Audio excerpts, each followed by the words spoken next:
Hey, I'm talking to you, handyman." The entire cafe heard it.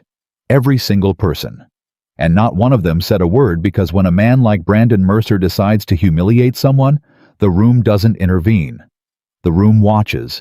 The room goes quiet and watches and hopes it isn't next. The man he was talking to didn't look up, didn't tighten his jaw, didn't do anything at all except turn the page on the document in front of him, slowly, deliberately, like a man who had survived things so far beyond this moment that a bully in a suit barely registered as noise. Nobody in that cafe knew who he was yet. They were about to find out. If this story hits something in your chest, subscribe right now. Drop your city in the comments, and let's see how far this man's story travels. Ethan Walker arrived at the cafe at 7:42 in the morning, and the first thing he did was check the room. Not obviously. Not the way a nervous man checks a room, scanning for threats with his eyes wide and his shoulders up. He did it the way a man does it when the habit has been burned so deep into the muscle that it happens below conscious thought. A single unhurried sweep of the space that cataloged exits, occupancy, and anything that didn't belong, all in the time it takes most people to decide where to hang their coat. 2 exits, 41 people. Nothing that didn't belong. He found a corner table, sat with his back to the wall, another habit he'd stopped trying to break a long time ago.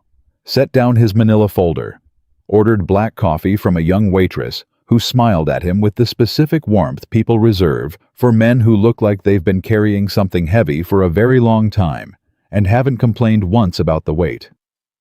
"Rough morning?" she asked. "Not yet," he said.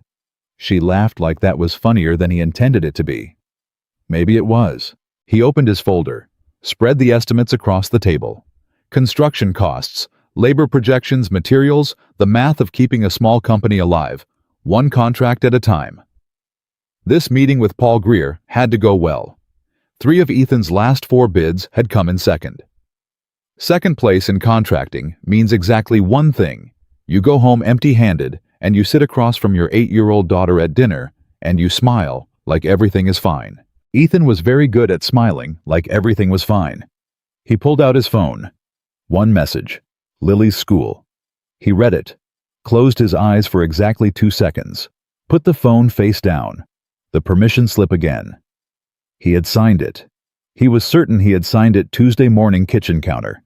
Lily eating cereal and explaining the mating habits of emperor penguins with the intensity of a doctoral student defending a dissertation. Print another one tonight, he told himself. Don't forget. He never forgot things that mattered to Lily. He went back to his estimates. He had exactly 40 minutes before Paul arrived. He didn't get 40 minutes. They came through this door like they owned the city. 4 men, mid-40s, suits that cost more than Ethan's truck. The kind of physical confidence that doesn't come from the gym, but from 20 years of never being told no. The confidence of men who have always been the most important people in every room they've entered, and have slowly stopped being able to imagine a world in which that isn't true. Ethan glanced up, filed the information, looked back down. Corporate, management, logistics based on the lanyards, conference in town, table at the center, of course. He turned a page. The one who sat at the head of the table, even though cafe tables don't have heads, was the broadest, the loudest, before he even spoke. The one whose eyes moved across the room with the automatic predatory ease of a man who has spent his career identifying leverage and weakness in other people. His name was Brandon Mercer, VP of Operations, 11 years at Continental Supply Group, a man who had a reputation in his industry for 2 things: closing deals aggressively and making subordinates cry in hallways. He would have told you the first one was a compliment, and the second one was a management philosophy.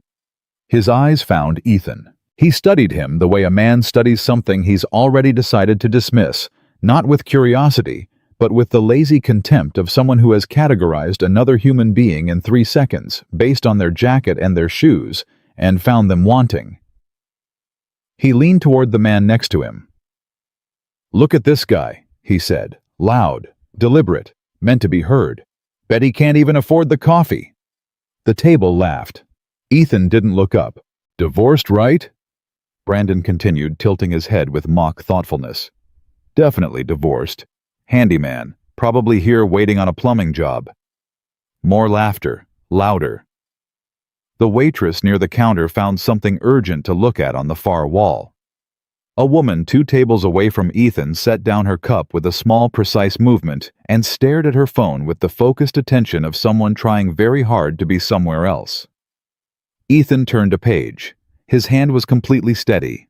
In the far corner of the cafe, half hidden behind a laptop she hadn't looked at in 15 minutes, Victoria Hayes set down her tea. 51 years old. Founder and CEO of Hayes Global Logistics. 8,000 employees, 11 cities, a revenue figure that appeared in business school case studies. She had started the company in a 2-room office with a second-hand desk, and a conviction that she was right when everyone around her was telling her she was wrong. 22 years later, that conviction had been vindicated in ways she sometimes still found difficult to believe. She was in the cafe because she needed to be somewhere that wasn't her office. That was something no profile of Victoria Hayes ever captured, the fact that once a week, sometimes twice, she needed to sit somewhere ordinary and watch people live lives that weren't filtered through spreadsheets and liability assessments. It was the only thing that kept her grounded in the reality that her decisions were about human beings and not just numbers. She had noticed Ethan Walker when he sat down, not because he was remarkable to look at. He wasn't. He was average height, average build, the kind of face that doesn't immediately announce itself. But something about the way he sat, the specific settled stillness of him, had snagged her attention in a way she couldn't immediately explain. Now she watched Brandon Mercer dismantle him, joke by joke, in front of a room full of strangers. And she watched Ethan Walker absorb it. She had spent 22 years learning to read people. Board members, investors, competitors, regulators. She had learned to look past what people said and watch what their bodies confirmed or denied. Tension in the jaw. Tightening around the eyes. The micro-expression of anger that flashes across a face in a quarter of a second before the professional mask slides back into place. She watched Ethan Walker for all of these things. She found none of them. What she found instead stopped her cold. This man wasn't suppressing his reaction. He wasn't clenching beneath a calm surface. He was simply calm. Genuinely, completely, structurally calm. The kind of calm that doesn't come from privilege or indifference or emotional emptiness. The kind that comes from somewhere much harder and much deeper. Who taught you that, she thought. And then immediately after, what did you have to survive to learn it? Brandon Mercer was not finished. Men like Brandon are never finished until they get a reaction. The silence of the target isn't dignity to them, it's a locked door, and their instinct is always to push harder because they cannot conceive of a world where the door stays locked. Hey, his voice sharpened, carried further. Hey, I'm talking to you, handyman. The cafe went very still. Ethan looked up. And this is the moment that every person in that cafe would remember differently. Later, the reporters, the witnesses, the millions of people who would watch the footage, because what Ethan's face showed when he looked up was something that didn't fit any of the categories people expected. Not anger, not humiliation, not the tight, performed dignity of someone working hard not to show what they're feeling. Just attention. Clear, direct, completely unbothered attention. Like a man who has been interrupted while doing something important and is prepared to deal with the interruption as efficiently as possible before returning to what matters. "Can I help you?" Ethan said. Brandon blinked. He had not expected that. "Help me." He laughed, but it had an edge now. "Nobody. I don't think you can help me. I'm just wondering what the story is. You waiting for someone? Because you look a little." He gestured vaguely at Ethan's jacket, his folder, his entire presence, lost. "I have a meeting," Ethan said. "A meeting." Brandon repeated it to his colleagues with theatrical disbelief. "He has a meeting." He turned back. "Let me guess. With the foreman. With a contractor." "Oh." The smile widened. So you're the hired help. The room held its breath. Ethan held Brandon's gaze for exactly 3 seconds. Long enough to make the point without escalating. Long enough for Brandon to understand on some level he was choosing to ignore that the man he was mocking had made a decision about how to respond, and that decision was not going to change, regardless of what Brandon did next. I hope you have a good morning, Ethan said. He looked back down at his folder. Brandon stared at the top of his head. Something shifted in Brandon's expression, not chastened, not embarrassed, but recalibrating. Like a man who has thrown his full weight against a wall expecting it to break and found that the wall didn't even register the impact. He turned back to his colleagues, but his eyes went to Ethan one more time before he let it go. And in that look, that single brief retreating look, there was something small and dark that hadn't been there before. Victoria had stopped pretending to look at her laptop entirely. She had her teacup in both hands, and she was watching Ethan Walker with the focused, analytical attention she usually reserved for quarterly earnings presentations and hostile acquisition negotiations. 3 seconds, she thought. He held eye contact for exactly 3 seconds. Not 2, not 4. 3. That's not instinct, that's training. She had been in enough high-stakes rooms to know the difference between a person who was naturally calm and a person who had been taught rigorously, deliberately, under conditions she didn't want to imagine, to regulate their own responses with surgical precision. She opened a new browser tab. She typed Ethan Walker, Dallas contractor. She found his company website. Walker Construction. Small. 3 years old. Decent reviews. Nothing extraordinary. She closed the tab. She looked back at him. That's not a construction worker, she thought. That's not what a construction worker looks like from the inside. She was still turning that thought over when the door opened, and everything changed. She saw them before she heard them. 3 men, different from the morning crowd in a way that was immediately viscerally wrong, the kind of wrong that Victoria's instincts registered half a second before her conscious mind caught up and named it. They spread out. One toward the counter, one toward the back exit. One stayed at the front door. The positioning was deliberate, practiced, not the chaotic entry of people who had made an impulsive decision. The structured entry of people who had planned this, maybe not perfectly, maybe not professionally, but planned it. Victoria's hand went flat on the table. Don't move, she told herself. Don't draw attention. Assess. She had 11 seconds to assess before the first weapon came out. She used them. Nobody move phones out, wallets out right now. The voice detonated through the cafe like a physical force. The room erupted in 1 second of pure chaos. Chairs scraping a ceramic mug hitting the floor and shattering like a gunshot. A woman's scream cut short by the hand she pressed over her own mouth. Then the chaos compressed into something worse than chaos: stillness. The specific electrified stillness of 41 people who have just had their survival instincts override everything else, and are now frozen, waiting to understand whether they are about to live or die. Brandon Mercer's face had gone the color of old chalk. His hands were flat on the table, both of them, fingers spread. The posture of a man whose body had made decisions that his ego was not consulted on. The lead attacker moved through the room with the feverish energy of someone managing their own terror by projecting it outward at maximum volume. He was young, mid-20s maybe. Eyes too bright, voice cracking at the edges.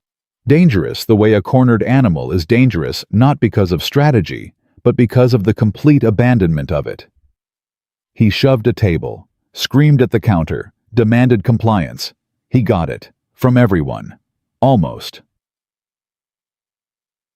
Victoria saw it happen in real time and still almost missed it.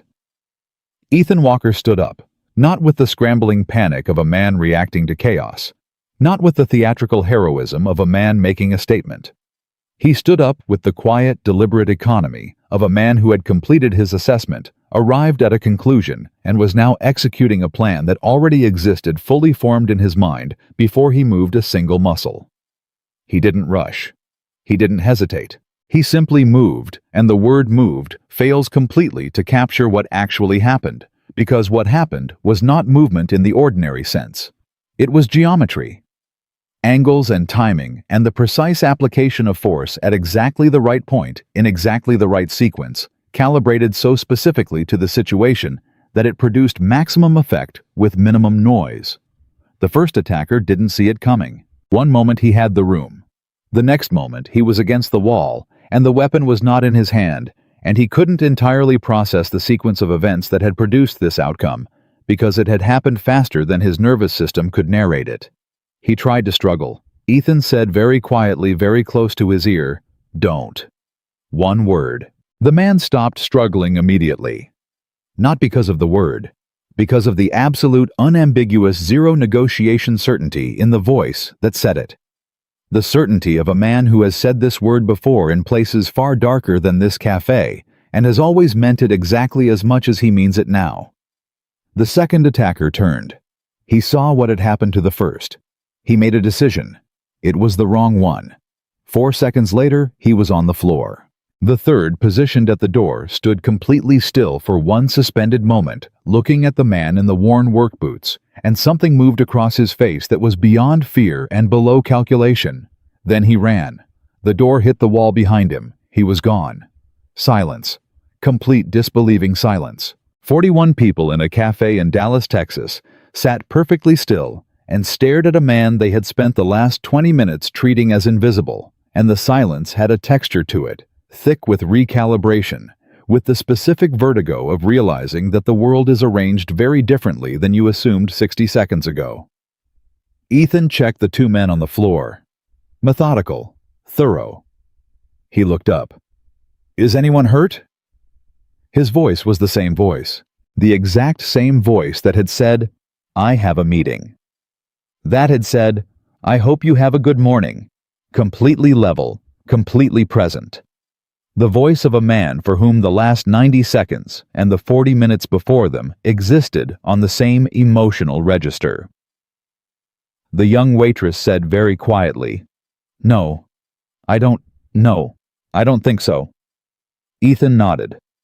"Someone should call 911, he said. He walked back to his table. He sat down. He picked up his coffee. Victoria Hayes did not move for a long time. Her hands were still wrapped around her cup of tea. Stone cold. She hadn't noticed. She was watching Ethan Walker sit at his table and drink his coffee, and exist in the aftermath of what he had just done with the same unhurried composure he had brought to reading his estimates an hour ago, as though violence and peace were simply two different modes he could enter and exit without leaving marks on himself. She had seen a lot of things in her life. She had built a company in an industry that didn't want her there.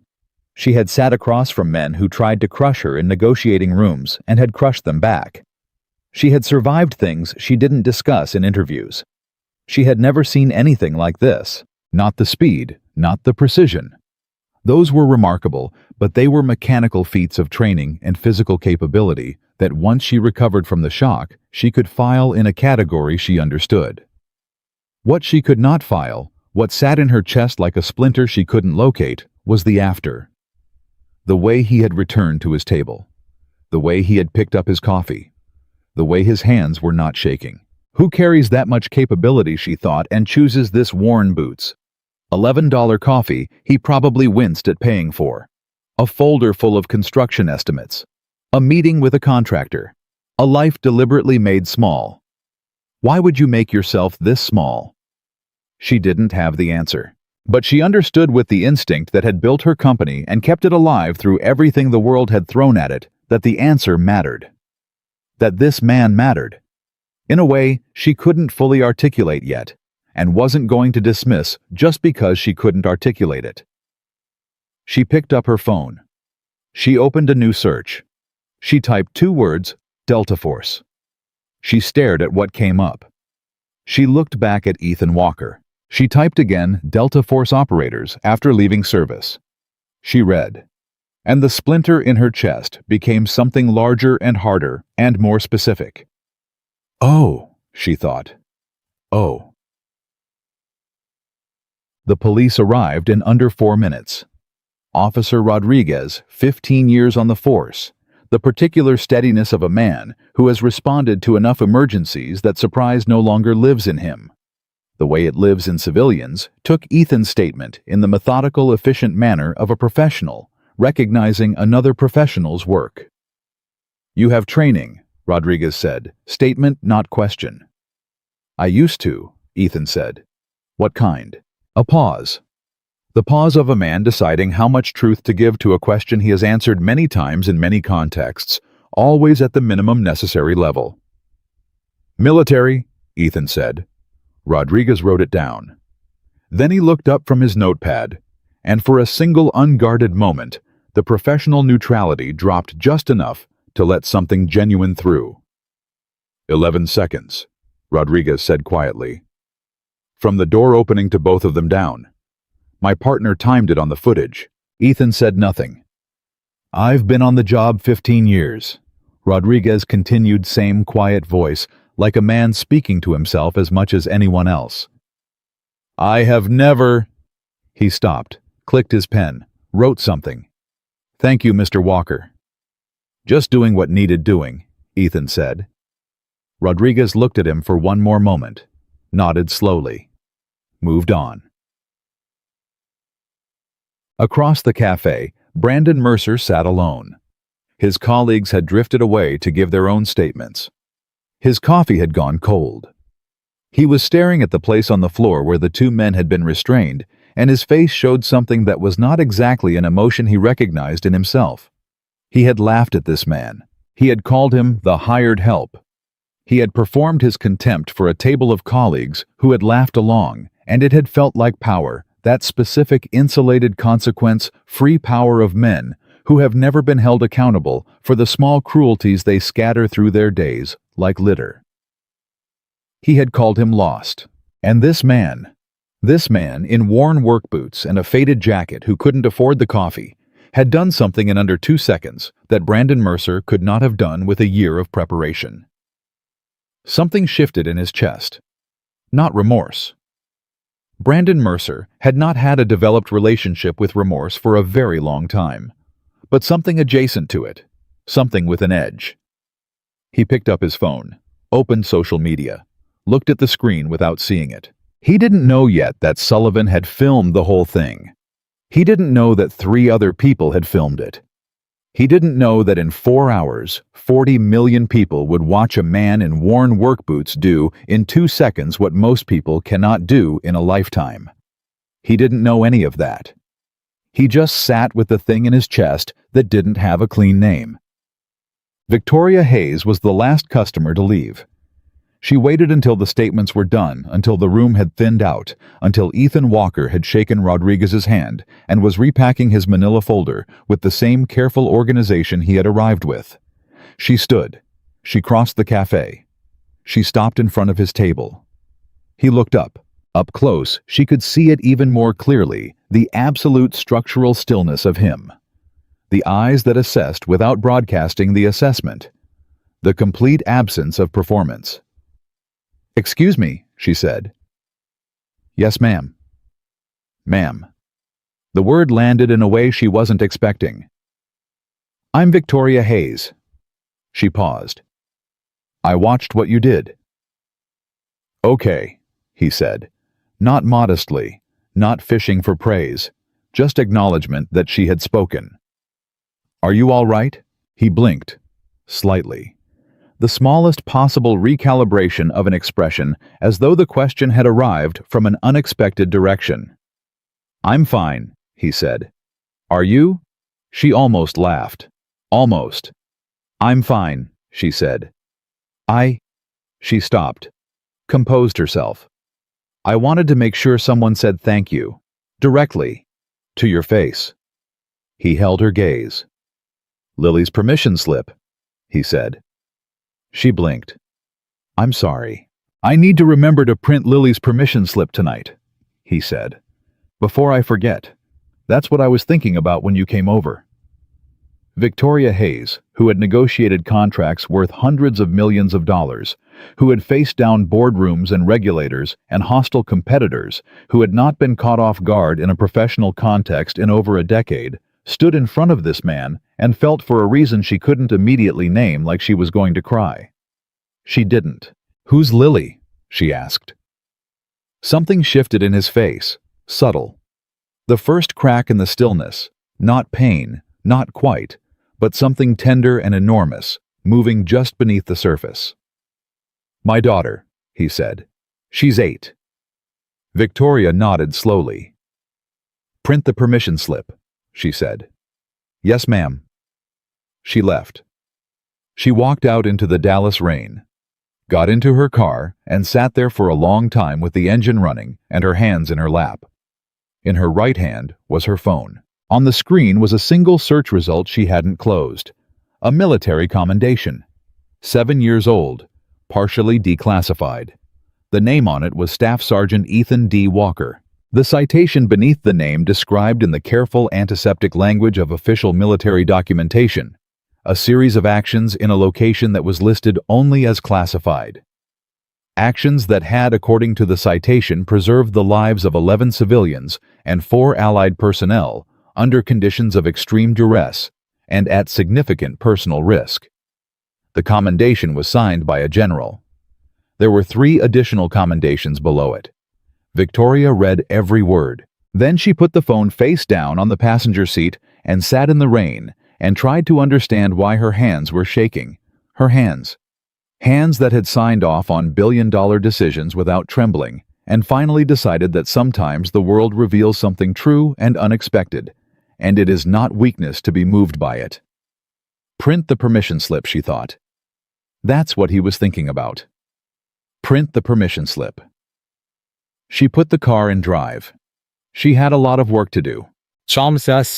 Paul Greer arrived 19 minutes late, breathless, apologizing before he was through the door, and found Ethan Walker at a corner table with a reorganized folder and a fresh cup of coffee. The waitress had brought it without being asked, surrounded by the quiet professional aftermath of the most extraordinary 11 seconds in the cafe's history. Paul stopped, looked around at the police tape near the back, the officers still finishing paperwork, the forensic markers on the floor, looked at Ethan. "What happened?" he asked. "There was an incident," Ethan said. "It's handled. Sit down." Paul sat down very slowly, like a man who is not sure the chair will hold reality properly right now. "Are you okay?" "I'm good. You want to look at Section 3? Ethan turned the folder toward him. "I think I found 2 places we can cut costs without touching quality, here and here." Paul stared at the documents, stared at Ethan, stared at the police tape, stared at Ethan again. "Yeah," Paul said slowly. "Okay, let's look at that." Ethan nodded, picked up his pen. Outside in the rain, a video was uploading to the internet. Inside, a man in worn work boots was showing a contractor how to save money on labor costs. Neither of them knew yet that by midnight, Ethan Walker's face would be on every screen in America. Neither of them knew yet what that would cost him. But somewhere across the city, Victoria Hayes was already pulling into her office parking garage, already picking up her phone, already making the first of many calls that would determine whether the truth about a man in a cafe was powerful enough to survive what was coming for him. And what was coming, what Brandon Mercer was already planning from the back seat of his town car, his jaw tight and his humiliation curdling into something with teeth, was going to be far worse than any robbery. Because robbers want your wallet. What Brandon Mercer wanted was much harder to replace. By 11 o'clock that morning, the video had 4 million views. By 1 in the afternoon, it had 19 million. By the time Ethan Walker pulled into his driveway, parked his truck, and walked inside to print a second copy of Lily's permission slip, the number had crossed 40 million and was still climbing, and his phone, which he had left on silent during the contractor meeting, had 312 missed calls from numbers he didn't recognize. He looked at the screen for a moment. Then he put the phone face down on the kitchen counter, poured himself a glass of water, and sat at the table where Lily ate cereal every morning and told him things about penguins. He sat there for a long time. He had known the moment it happened that phones were recording. He had registered it the way he registered everything in a room automatically without sentiment. He had made a calculation.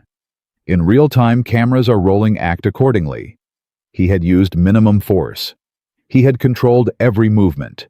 He had said the right words in the right order. He had done everything right. And he understood with the specific experienced clarity of a man who had spent a decade operating in environments where the wrong kind of attention could get people killed, that doing everything right sometimes did not protect you from what came next.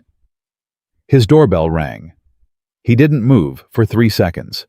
Then he stood up, walked to the door, and opened it. It was his neighbor, Mrs. Calloway, 72 years old, retired schoolteacher. She was standing on his porch holding a casserole dish covered in aluminum foil, and her expression was the complicated mixture of concern and excitement that people wear when something extraordinary has happened to someone they know, and they haven't yet decided which emotion to lead with. "Ethan," she said, "there are news vans on the street." "I know," he said. "Are you all right?" "I'm fine, Mrs. Calloway." She held out the casserole dish. "I made the chicken thing Lily likes." He took it. Something moved in his face that he didn't fully control, a brief, unguarded flash of something soft and exhausted and grateful. "Thank you," he said. "Don't talk to those reporters without a lawyer," she said firmly, and turned around and walked back across the yard with the authority of a woman who had managed 32 fifth graders at a time and was not remotely intimidated by the news media. Ethan watched her go. Then he looked at the street. 3 news vans. 2 reporters already setting up cameras facing his house. 1 photographer who had the aggressive forward-leaning posture of a man who had already decided that Ethan's privacy was a professional obstacle rather than a human right. Ethan closed the door. He called the one person he always called when things became complicated. His sister answered on the second ring. "I already saw it," Rachel said before he could speak. "I've been watching it for 3 hours.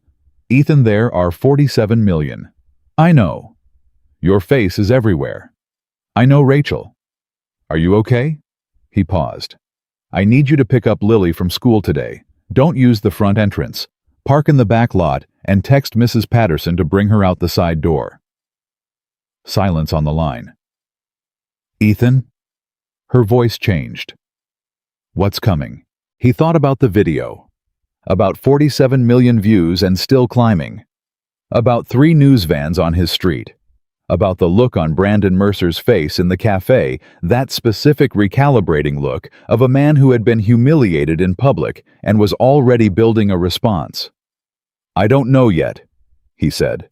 "Just get Lily." "I'm already in the car," Rachel said. He hung up. He stood in his kitchen with Mrs. Calloway's casserole and his silent phone, and the knowledge that the life he had spent 3 years building into something quiet and manageable and safe was being looked at right now by 50 million strangers, and that not all of them were looking with admiration. He was right about that. He just didn't know yet how precisely right he was. Doug. Brandon Mercer's town car had barely cleared the cafe parking lot before his phone rang. It was Sullivan, his colleague, the one who had filmed everything. "Brandon?" Sullivan's voice was careful, in the way voices get careful when someone is delivering bad news to a man with a short temper and a long memory for grievances. "You need to see something." "I already know about the video," Brandon said. "Not that video." A pause. Sullivan. "There's another angle. Security camera from the coffee counter. It got everything, Brandon. It got everything from before. What you said to him, all of it." Silence in the town car. The driver kept his eyes on the road with the focused professionalism of a man who has learned that his job requires selective deafness. "How bad?" Brandon said. Sullivan was quiet for a moment that lasted about 3 seconds too long. "It's already on Twitter," he said. "Someone from the cafe uploaded it 20 minutes ago. It's Brandon. It's got 1 million views." Brandon stared out the window. In the background of his mind, the calculation was already running the automatic experienced assessment of a man who had navigated corporate politics for 20 years and understood that reputation was not a moral question, but a strategic one. damage, containment, counter-narrative. These were the categories. Find the category, find the response, execute, before the story sets in the public mind like concrete. "Get me Hartwell," he said, his lawyer, already texting him. "And get me everything on this Walker guy. Everything. I want to know who he is, where he's from, what he's done. Whether there's anything at all that gives me a different angle on what happened in that cafe." Sullivan hesitated. "Brandon, the footage is pretty clear." "I said get me everything." His voice had dropped to the register that his colleagues had learned over 11 years meant the conversation was over. "I'll be in the office in 40 minutes. He put the phone down. He looked out the window at Dallas moving past him, the city he had worked in for 2 decades, the city where his name was on a corner office on the 23rd floor of a building that bore his company's logo on the side. His jaw was tight. He was not going to let a man in a denim jacket make him a punchline. He was absolutely not going to let that happen. The video that Sullivan had warned him about hit 10 million views by 2 in the afternoon. This one didn't show Ethan moving. This one showed Brandon talking. The cafe security camera had captured the whole exchange with the unblinking democratic impartiality of a lens that had no interest in anyone's preferred narrative. Brandon's voice carrying clearly across the room, the laughter of his colleagues, the specific words he had used. "Look at this guy. Bet he can't even afford the coffee. I'm talking to you, handyman." The internet, which has a complicated relationship with nuance, but an extremely simple relationship with hypocrisy, reacted with the speed and temperature of a chemical reaction.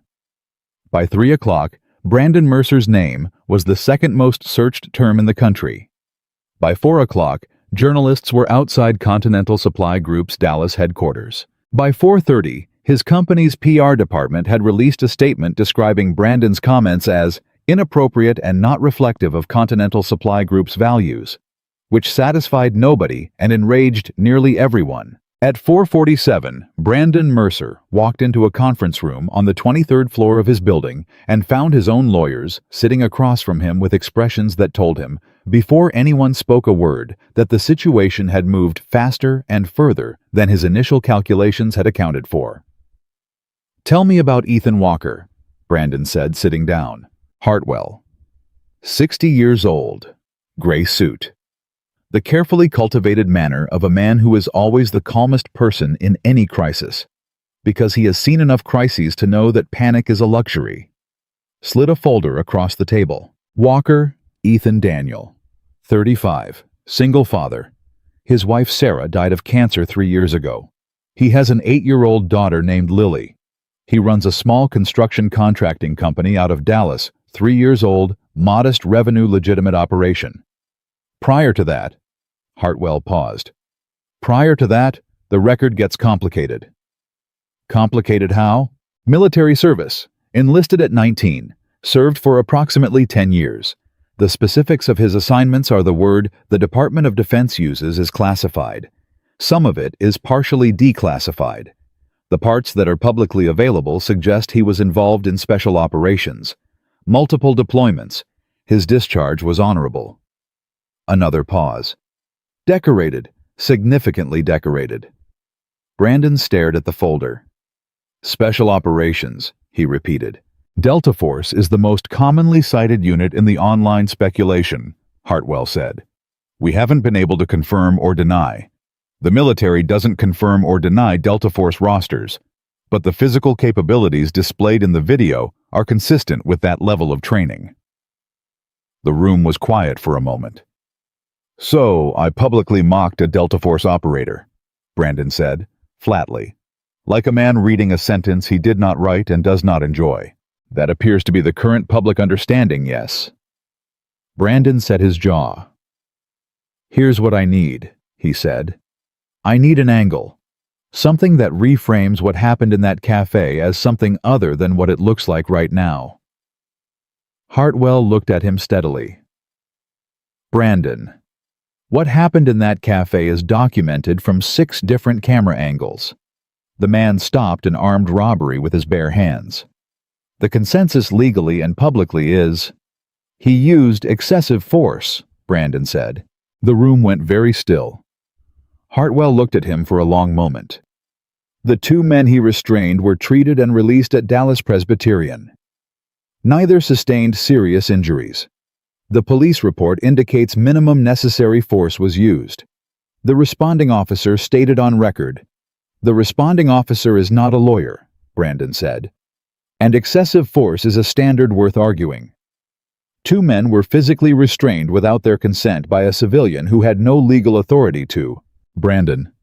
Hartwell's voice was quiet. Final. The voice of a man drawing a line. "I need you to hear me very clearly. I can file that suit. I will file whatever you ask me to file.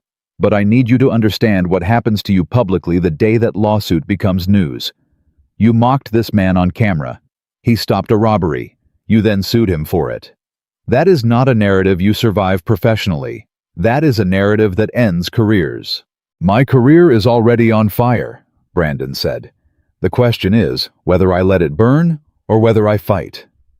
Hartwell looked at him. Then he opened a different section of the folder. "There is one thing," he said carefully. Brandon leaned forward slightly. "Walker's company is small, 3 years old. He's in the middle of a bid cycle right now, several open contracts. If sufficient doubt is cast on his judgment, his methods, his character, contractors lose bids when there's controversy attached to their name. His company depends on those contracts. A prolonged legal dispute, regardless of outcome, could be enough pressure to make him settle," Brandon said, "or to make him disappear."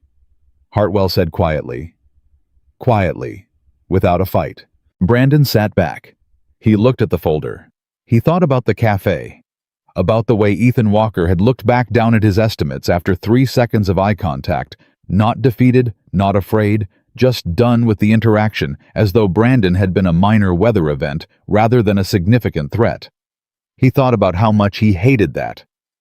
"File it," Brandon said. Ethan found out about the lawsuit the same way he found out about most things that happened outside the walls of his own life, from his phone, which he had finally turned back on at 6 in the evening, 40 minutes before Lily was due home. The news notification came through at 6:14. Breaking VP. Brandon Mercer files suit against Café hero Ethan Walker, alleging excessive force. He read it once. He set the phone down. He stood in his kitchen and looked at the wall for approximately 30 seconds with the expression of a man doing rapid internal calculations, not panicking, not despairing, but assessing the way he assessed everything, with the methodical efficiency of someone who has learned that the first 10 seconds after bad news determines the quality of every decision that follows. Then he picked up the phone and called his lawyer. He didn't have a lawyer. He called his sister instead. Rachel answered immediately. "I saw it." "How's Lily?" "She's fine. She's in the living room watching a nature documentary about whales. She doesn't know anything yet. Ethan? How much do I have in savings?" A pause. "Why?" "Because I need to know what I'm working with." "Ethan, you cannot fight Brandon Mercer's lawyers on a contractor's savings account. This man has a legal team that—" "How much, Rachel?" she told him. He did the math in his head, quickly, the way he had done math in the field, not perfectly, not with time to verify, but fast enough to make a decision and commit to it before the window closed. It wasn't enough, not even close to enough to sustain a prolonged legal battle against a man with corporate resources and a law firm on retainer. He knew that. Brandon Mercer knew that. That was exactly the point. "Okay," Ethan said. "Okay." Rachel's voice climbed. "That's your response. Okay. I need to think." "Ethan, this man is going to bury you in legal fees before this ever sees a courtroom. That's the strategy. Don't you see that he doesn't need to win? He just needs it to cost you more than you have." "I know, Rachel." "Then what are you going to do?" He looked at the hallway leading to the living room, where the distant sound of whale documentary narration drifted through the quiet house. He thought about Lily, about the permission slip now folded and signed on the counter, about the school field trip to the Natural History Museum that she had been talking about for 3 weeks, about Sarah, about what Sarah would say right now if she were standing in this kitchen in this moment. She would say, "Don't you dare quit. I'm going to make dinner," Ethan said. "And then I'm going to figure out the next step." "That's it? That's your plan?" "That's step one," he said. "Step one is always don't collapse. Everything else comes after." He hung up. He started making dinner. He did not collapse. Victoria Hayes found out about the lawsuit at 6:31 p.m. She was in her office on the 18th floor of the Hayes Global building, working through a stack of contracts that had been waiting for her attention since morning, the morning that felt now like it had happened in a different week. She read the notification, read it again. Then she set down her pen, leaned back in her chair, and looked at the ceiling for a long moment. She had spent the afternoon doing two things simultaneously. The first was running her company. The calls, the decisions, the unrelenting operational demands of an organization with 8,000 moving human parts. The second, conducted in the margins of the first, was researching Ethan Walker. She had found the military commendations. She had found the record of his wife's death, an obituary from 3 years ago. Sarah Walker, 32 years old, survived by her husband Ethan and their daughter Lily. She had found the business registration for Walker Construction. She had found reviews from clients who used words like honest and reliable, and showed up on time and did exactly what he said he would do, which in the contracting industry was apparently remarkable enough to be worth mentioning. She had found a photograph, not a posed one, not a professional headshot, but a candid photo from a local news story about a community renovation project 8 months ago. Ethan was in the background of the shot, not the subject of it, holding a door open for an elderly woman carrying supplies. He wasn't looking at the camera. He wasn't performing anything. He just was. She had looked at that photograph for longer than she was willing to admit. Now Brandon Mercer was suing him. She picked up her phone, called her general counsel, a meticulous woman named Patricia Osei, who had been with Hayes Global for 9 years and had the specific quality of being able to assess legal situations at speed without sacrificing accuracy. "Patricia," Victoria said, "I need a brief. Excessive force doctrine in Texas civilian context, specifically as it applies to a private citizen intervening in an armed robbery. How fast can you get that to me?" "By morning." "By 9 tonight." A brief pause. 8:30, Patricia said. "Perfect." Victoria hesitated. "And I need everything publicly available on Brandon Mercer. Professional history, legal history, anything that's been filed, settled, reported, or rumored."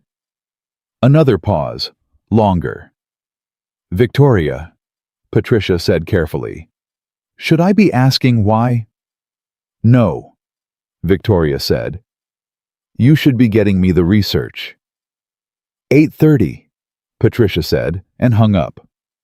Victoria set the phone down.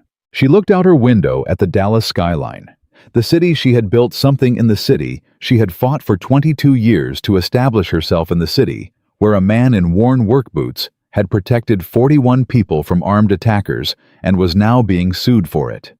Something hardened in her chest. She had spent her career navigating systems that were designed to reward people like Brandon Mercer and exhaust people like Ethan Walker. She understood those systems. She had beaten them more than once through a combination of preparation and endurance and the willingness to stay in the fight longer than the other side expected. She knew exactly what Brandon was doing. She also knew exactly how to do what he was trying to do, but better. The difference between them was simple. She was going to use it for the right person. At 8:47 that evening, Patricia Osei sent Victoria a 40-page research document. Victoria read the legal brief on Ethan first. It took her 11 minutes. What it told her was, the suit was weak. Not legally incoherent. Hartwell was too good a lawyer for that. But constructed on a foundation of ambiguity, rather than substance, designed not to win, but to last. Every week the suit existed was another week of legal fees for Ethan Walker, and another week of doubt attached to his name in the professional communities where his business depended on reputation. It was a slow bleed strategy. She had seen it before. She had survived one herself early in the company's life when a larger competitor had filed a nuisance suit designed to drain her resources during a critical growth period. She had won. It had cost her 18 months and nearly everything she had. Ethan Walker did not have 18 months. She turned to the second part of Patricia's document. Brandon Mercer's history. She read slowly. 3 pages in, she stopped. She went back. Read the section again. Then a third time. Then she picked up her phone and called Patricia directly. "The settlement from 2019, Victoria said. "The one with the former Continental employee. Do we know the terms?" "Sealed," Patricia said. "But the case file is public. The allegations before it settled were..." She paused. "Workplace intimidation, systematic harassment, specifically targeted at employees he perceived as vulnerable. 3 plaintiffs initially. 2 dropped out before filing. 1 settled." "1," Victoria said. "The amount is sealed. But the fact that Continental's legal team moved to settle within 60 days of filing suggests the evidence was..."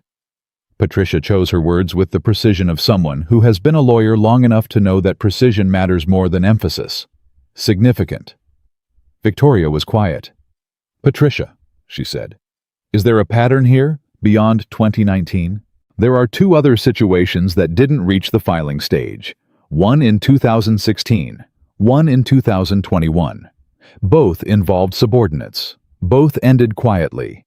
The 2021 situation involved a junior analyst who left Continental 6 weeks after an internal complaint was filed. She now works in Atlanta. She's never spoken publicly." Victoria set the document down on her desk. She looked at it. She thought about a woman in Atlanta who had left her job and moved to a different city and never spoken publicly. She thought about 2 other situations that ended quietly. She thought about the specific, practiced ease with which Brandon Mercer had selected a target in a cafe and dismantled him in front of a room full of strangers, the ease of a man who had done this kind of thing many times in many rooms and had never once been held accountable for it. And she thought about Ethan Walker making dinner in his house tonight with his daughter, watching whale documentaries in the next room, trying to figure out how to protect everything he had built from a man who had decided that public humiliation was an insufficient punishment for the crime of not reacting the way Brandon expected. She picked up her phone one more time. She called the best litigation attorney she knew in Dallas. He answered on the 3rd ring. "Victoria, it's almost 9 o'clock. "I know," she said. "I have a case for you, pro bono." A pause. "You've never asked me for pro bono work in 15 years. "I've never had a case like this one," she said. "I'm sending you a file tonight. Read it before you sleep. Call me at 7 tomorrow morning." She hung up. She sat at her desk in the quiet of the 18th floor city lights, visible through the window, the 40-page document in front of her. She thought about a man who had returned to his table and picked up his coffee. She thought about print the permission slip. She thought about the specific crystalline clarity of a person who knows exactly what matters to them and has organized their entire existence around protecting it. She picked up her pen. She wrote 2 words at the top of a clean page. "Find everything." And somewhere across the city, in a house that now had news vans parked outside it, Ethan Walker was sitting at the kitchen table, helping his 8-year-old daughter with her spelling homework, reading the words she had written, telling her she'd spelled impossible wrong, watching her erase it and try again, and not telling her that the word felt at this particular moment uncomfortably personal. But he was still there, at the table, showing up. That was step 1. The lawsuit hit the news at 6 in the morning, not as a footnote, not as a legal brief buried in a business section. It hit the front page of every major outlet in Texas, and half the national ones, and the headline wrote itself so cleanly that every editor in the country used almost the same words, "Café hero sued by man who mocked him." By 7, it was the top trending story in the country. By 7:15, Ethan's phone had stopped counting missed calls because the number had exceeded what the display was designed to hold. He was already awake. He had barely slept. He had lain in the dark in the house that he and Sarah had chosen together. The house with the scuffed baseboards and the backyard that needed work, and the kitchen counter where he signed permission slips. And he had stared at the ceiling and done what he always did when a situation moved beyond his immediate control. He had cataloged what he knew, identified what he didn't, and made a list of the next 3 actions he could take, regardless of what anyone else decided to do. The list was short. Get Lily to school. Call a lawyer.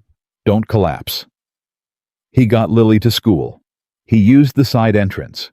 He told her the news vans outside their house were there for a story about the neighborhood, which was the kind of lie that a parent tells not to deceive but to protect, and which he intended to replace with an age-appropriate version of the truth, the moment he understood how the truth was going to land. Lily had looked at him in the car with Sarah's eyes, the particular penetrating look of a child who is smarter than the situation adults are constructing around her, and said, "Dad, is everything okay?" He had kept his eyes on the road. "Everything is fine, Bug." "You didn't eat breakfast." "I'll eat later."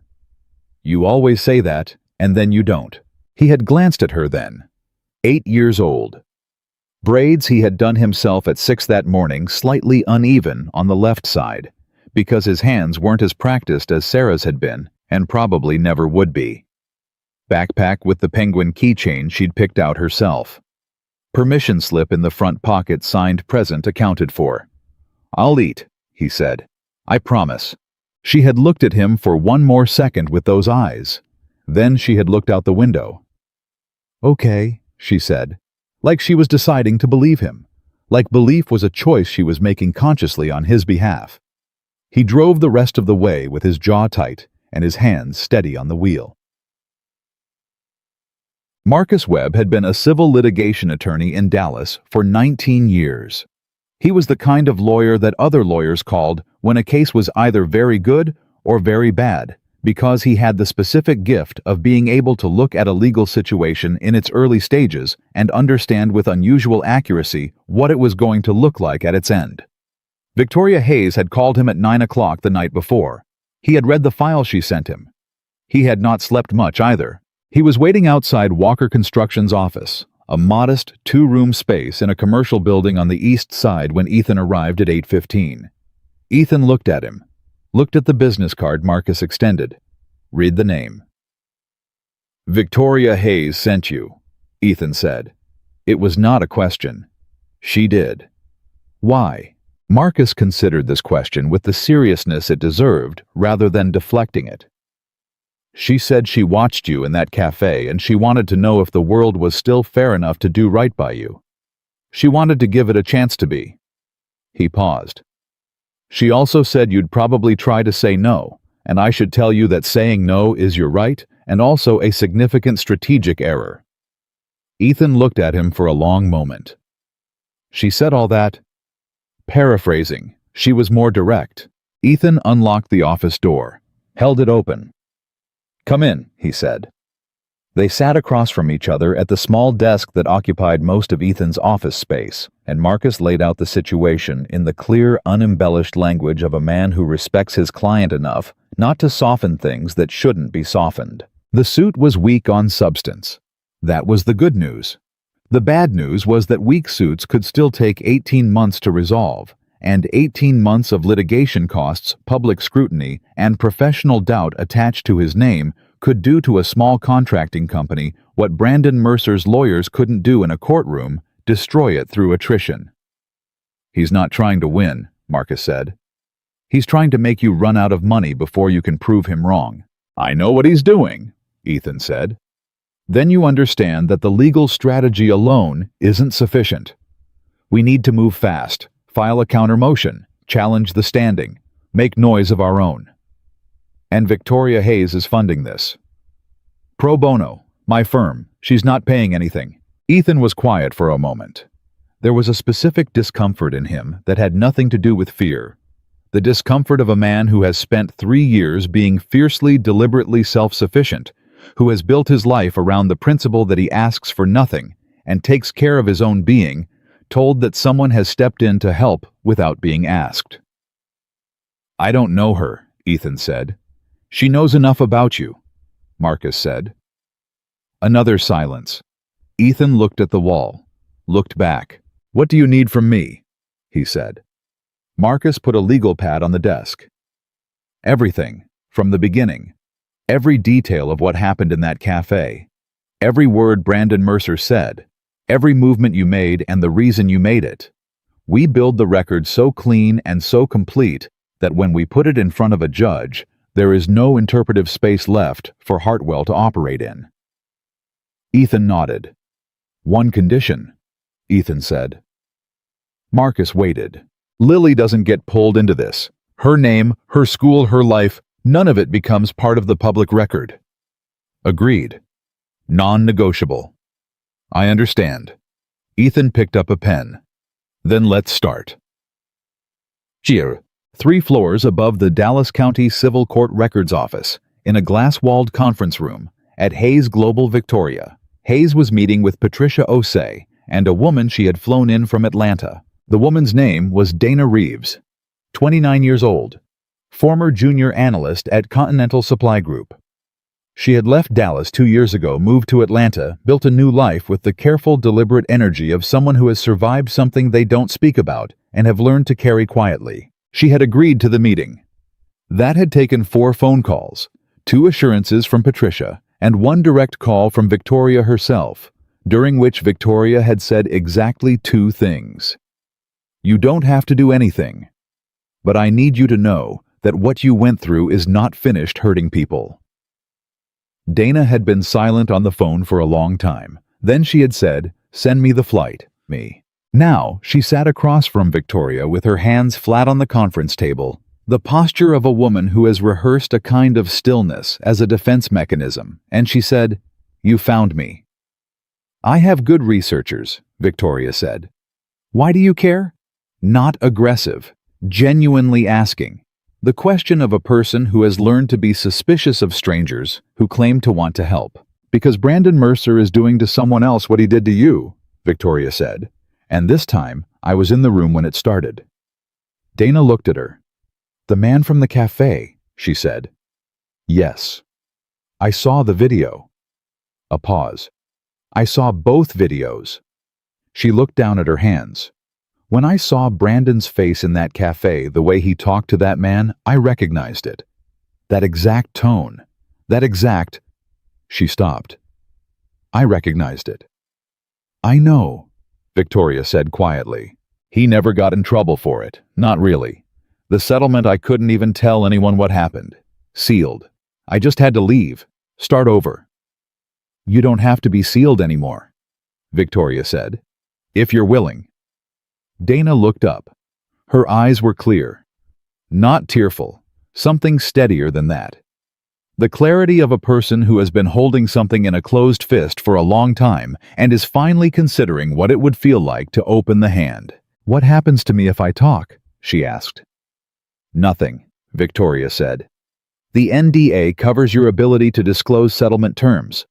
It does not prevent you from describing your experience of working at Continental Supply Group. It does not prevent you from filing an amended complaint with the EEOC. And it does not—" Victoria paused, chose the next words with precision. "Prevent you from speaking to a journalist on background about the culture Brandon Mercer created." Dana was quiet. "He'll come after me," she said. "He's busy," Victoria said, "and he's about to get considerably busier." Something shifted in Dana's expression. Slowly. Like a door that has been locked a long time, the mechanism still working but requiring effort. "I want to think about it," Dana said. "Of course." "But I didn't come all the way from Atlanta to say no," Dana said. "I came to see if you were real." Victoria looked at her steadily. "Am I?" Dana almost smiled. "I'll let you know." The first twist came at 11:15 that morning, and it came from a direction nobody anticipated. A retired U.S. Army general named Robert Carver held a press conference, not in response to any media request, not organized by any publicist or PR firm. He walked up to a podium outside the American Legion Hall in Plano, Texas, with 3 other men standing behind him. All of them in their 50s, all of them with the particular bearing of people who have spent decades in service and carry it permanently in the way they occupy space.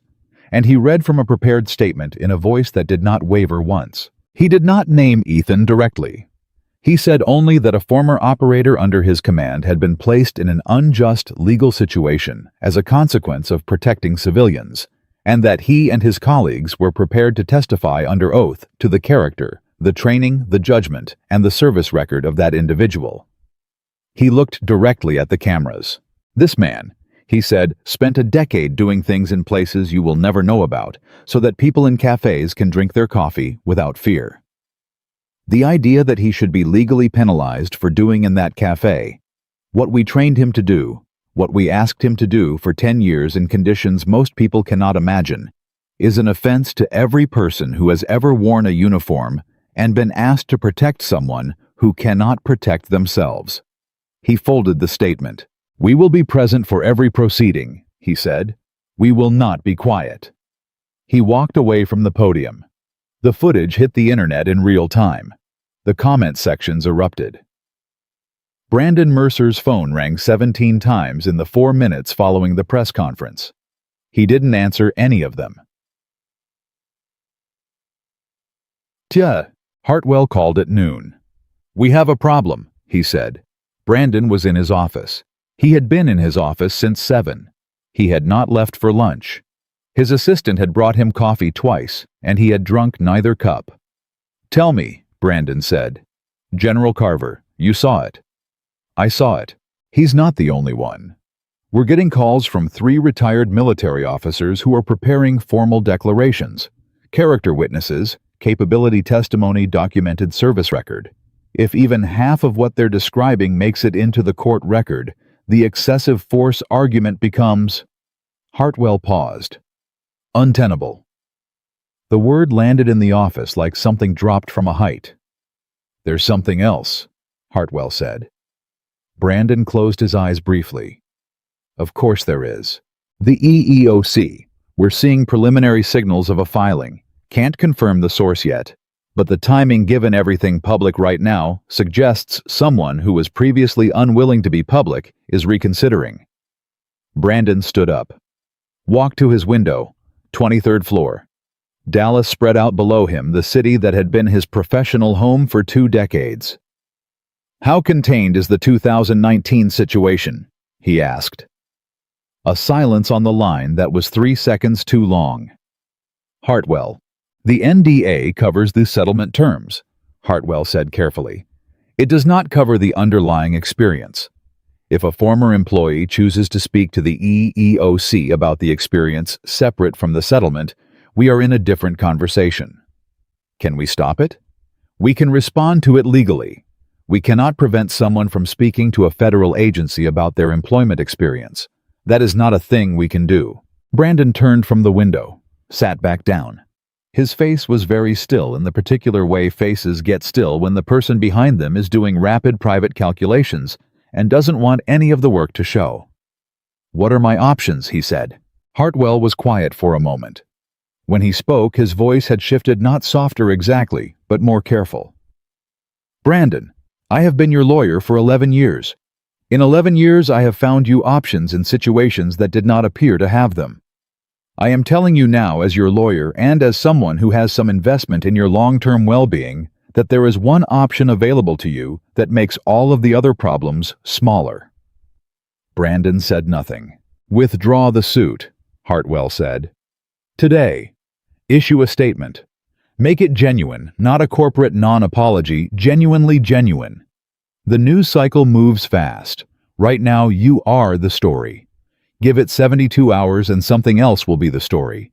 But every day this suit exists is another day the reporters have a reason to dig, and the more they dig—" "No," Brandon said. "Brandon, I said no. Flat. Final. Find me another option." Hartwell breathed out slowly. "I'll call you this afternoon." He hung up. Brandon sat at his desk for a long time. He was thinking about the cafe, about the way Ethan Walker had looked up from his folder with that expression, that clear, unimpressed, completely unbothered expression, and said, "I have a meeting." Like Brandon was a speed bump. Like Brandon was something you passed over and moved on from without checking your mirrors. He was thinking about how much he hated that. He was thinking about how much he had hated it then, and how much more he hated it now with General Carver on television, and the EEOC circling, and his own lawyers using words like untenable. He was not going to withdraw the suit. He would find another way. Ethan didn't see General Carver's press conference until 2 in the afternoon, when Marcus sent him a link with a single line of text. "You should watch this." He watched it alone in his office with the door closed.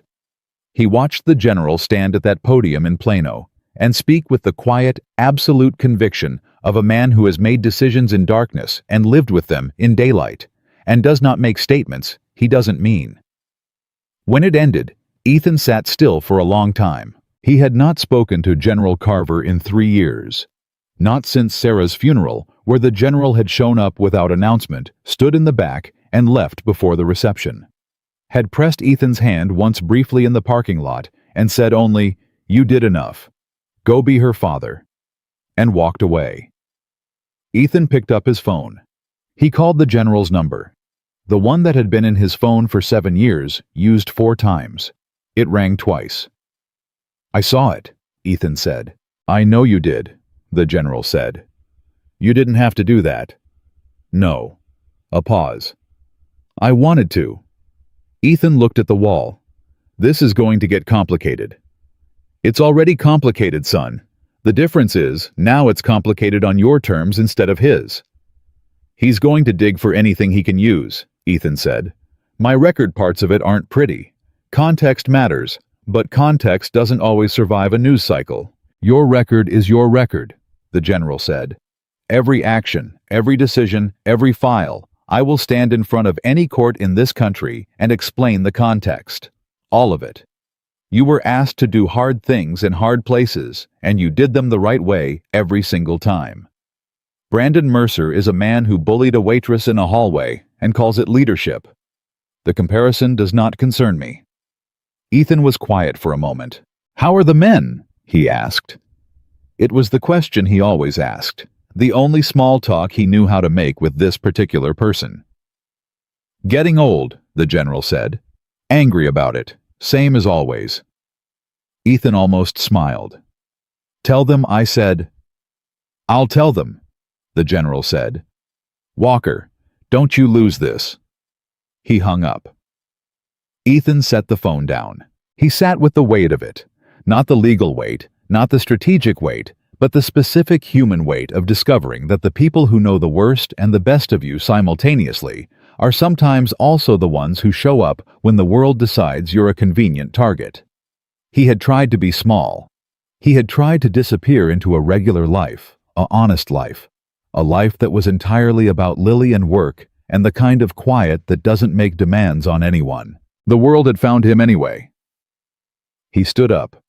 He walked out of his office into the late afternoon, and the news vans were still there, and his phone was still overloaded, and somewhere in a 23rd floor office, Brandon Mercer was looking for another angle, but also somewhere across the city, a woman he barely knew had put her best lawyer on his side, and a retired general had stood at a podium in Plano and told the country who he was. He thought about what the general had said. "Don't you lose this." He got in his truck. He drove to Rachel's house to pick up Lily. He was not going to lose this. At 4:53 that afternoon, Patricia Osei sent Victoria a single text message. Dana Reeves filed with the EEOC at 4:47 p.m. On record, by name. Victoria read it at her desk. She set her phone down. She looked out the window. She had not made Dana do anything. She had not pushed, had not leveraged, had not applied any of the pressure that her position made available to her. She had simply told a woman in Atlanta that what happened to her was still happening to someone else, and she had given her the information she needed to make her own choice, and Dana Reeves had made it. That matters, she thought. How a thing is done matters as much as what is done. She had believed that for 22 years and built a company on it.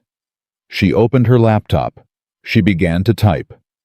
She was writing something she had been composing in her head since 9 o'clock the previous morning, since a cafe, and a man who returned to his table, and a question she couldn't stop asking herself: Who makes themselves this small on purpose?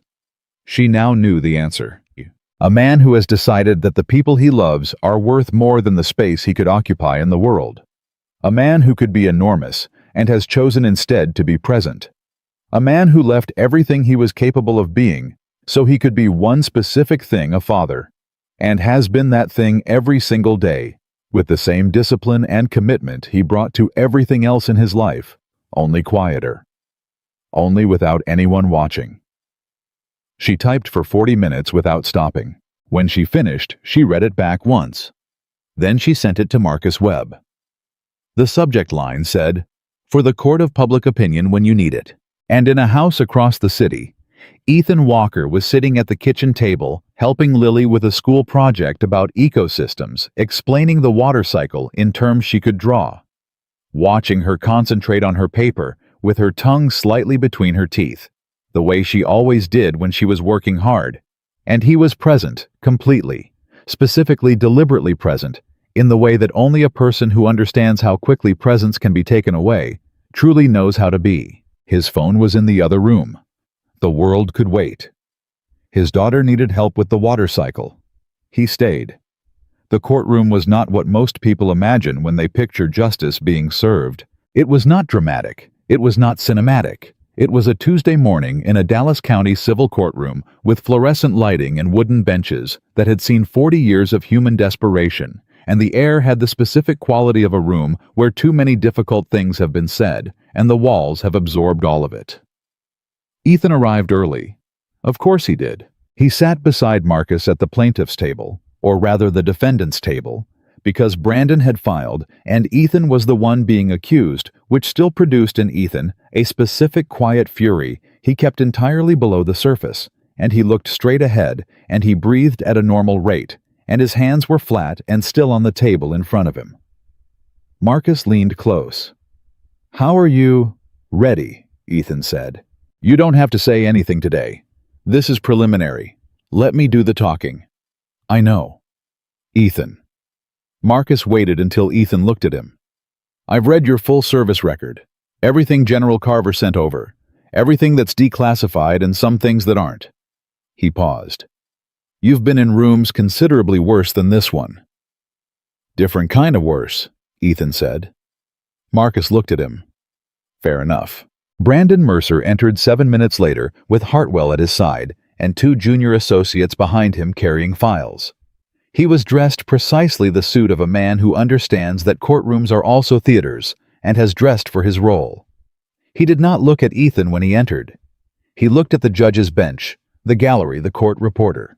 He looked everywhere except the table where the man he had sued was sitting. That told Ethan everything he needed to know about where Brandon's confidence actually lived this morning. The gallery was packed. Not with spectators, the judge had restricted public attendance, but the press seats were full, and behind the press sat a row of faces that Ethan recognized without being told who they were. General Carver, in civilian clothes, sitting with the 3 men who had stood behind him at the Plano press conference. Military straight. Watching. Saying nothing. Their presence alone a statement that required no words. And 2 rows behind them in a charcoal suit, with her hands folded in her lap, and her attention focused with the precision of a woman who does not go anywhere without a reason, sat Victoria Hayes. Ethan had seen her come in. He had not turned around, but he knew she was there the way you know certain things, not by looking, but by the specific change in the air of a room when someone consequential enters it. The judge entered. Everyone stood. Everyone sat. It began. Hartwell opened for Brandon with the polished confidence of a man who has argued in front of judges for 3 decades and has learned to make weak positions sound structural. He spoke about the standard of care owed by a civilian intervening in a public altercation. He spoke about the degree of force applied relative to the threat level. He used phrases like disproportionate response and absence of legal authority and duty to retreat in the careful, rhythmic cadence of someone building a wall, 1 brick at a time. He was good. Ethan had to give him that. Marcus sat through it with a yellow legal pad and a pen, and the complete focused stillness of a man who is not listening to the argument being made but to the gaps inside it. When Hartwell finished, Marcus stood. He did not use notes. "Your Honor," he said, "the plaintiff's argument rests on a single foundational claim that Ethan Walker used excessive force in restraining two armed individuals who had just committed armed robbery in a public space. Everything else, Hartwell has said, builds from that foundation." He paused. "We are going to remove that foundation completely. And once it's gone, the rest of the structure comes down with it." He turned. "The defense calls Officer Daniel Rodriguez." Rodriguez took the stand with the specific composure of a 15-year veteran who has testified in enough proceedings to have shed any residual nervousness about it long ago. He stated his name, his badge number, his years of service. He spoke clearly. He answered questions directly. Marcus walked him through it step by step. The response time, the scene as it was found, the physical condition of the two men who had been restrained, treated, and released at Dallas Presbyterian, no serious injuries, nothing that constituted harm beyond what was required to end an active armed threat. The positioning of the individuals relative to the civilians in the cafe. The timeline established by multiple video sources. Then Marcus asked the question he had been building toward. "In your professional assessment, Officer Rodriguez, did the actions of Ethan Walker in that cafe represent a disproportionate use of force relative to the threat present?" Rodriguez didn't hesitate. "No." "Did his actions represent the minimum necessary force to neutralize an active armed threat?" "In my assessment, yes." "In your 15 years responding to incidents in this city, have you seen a civilian response to an armed robbery that you would describe as more controlled than what you observed in that cafe?" Rodriguez was quiet for exactly 1 second. "No," he said, "I have not." Hartwell's cross-examination was professional and brief. He found no daylight. The first witness left the stand. The first mini-wall Hartwell had built came down. The second witness took longer to seat. He was a use-of-force expert, Dr. Leonard Marsh, formerly of the FBI's Behavioral Analysis Unit, now in private practice. He had reviewed all 6 camera angles of the cafe incident, the physical evidence report, and the medical records of both restrained individuals. He spoke for 22 minutes in the careful, measured language of a man who has spent a career explaining violence to people who have mostly only read about it. His conclusion was not ambiguous. "What I observed in the video footage," he said, "represents a level of restraint that is frankly remarkable given the threat environment. The subject, Mr. Walker, neutralized 2 armed individuals in a public space containing 41 civilians in approximately 2 seconds without causing serious injury to either individual and without endangering any bystander. From a use-of-force analysis standpoint, this is close to the theoretical ideal. Someone in the gallery made a small sound. Not loud enough to be admonished. To characterize this as excessive force," Marsh continued, "would require redefining the term in a way that is inconsistent with established doctrine, legal precedent, and basic physics." Hartwell stood for cross-examination. He tried 3 angles. Marsh closed all 3 with the patient precision of a man who has encountered these angles before and has already built the response into his original analysis. Hartwell sat back down. He wrote something on his legal pad. Brandon beside him looked at what he'd written. His jaw tightened. Ethan from the other table did not watch them. He was looking straight ahead. His hands were still flat on the table. Marcus touched his arm briefly. "Good." Just the one word, barely a murmur. Ethan nodded once. Then came the moment nobody in the courtroom had been briefed on. Marcus stood. "Your Honor, the defense requests permission to enter into evidence a series of sworn declarations from individuals with direct knowledge of the defendant's training service record and professional conduct." Hartwell was on his feet immediately. "Objection. Relevance. The defendant's military service history is not germane to the plaintiff's argument," Marcus said, not raising his voice, "rests on the claim that the force used was disproportionate. The proportionality of a response cannot be assessed without understanding the training and judgment of the individual responding. If the plaintiff wants to claim excessive force, the defense has the right to establish the standard by which that force was calibrated. The judge looked at Hartwell. Counsel. Hartwell opened his mouth, closed it. He was a good enough lawyer to recognize a trap he had walked into. I'll allow it, the judge said. Marcus opened a folder. The defense enters declarations from General Robert Carver, U.S. Army retired, and 4 additional former military officers with direct supervisory knowledge of the defendant's service record. He read from the first declaration. Not summaries, not paraphrases.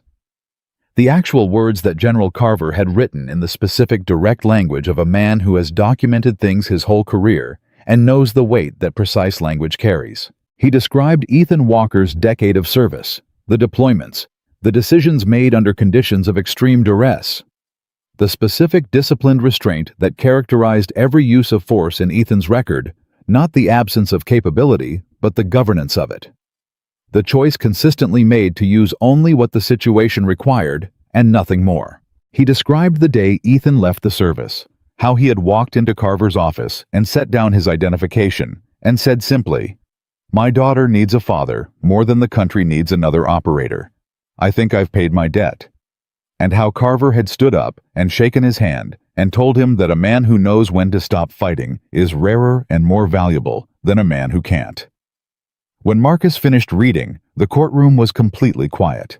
Hartwell did not cross-examine the declarations. There was nothing to cross-examine. The second foundational wall came down. Brandon Mercer's face had not changed expression in 40 minutes. This was not composure.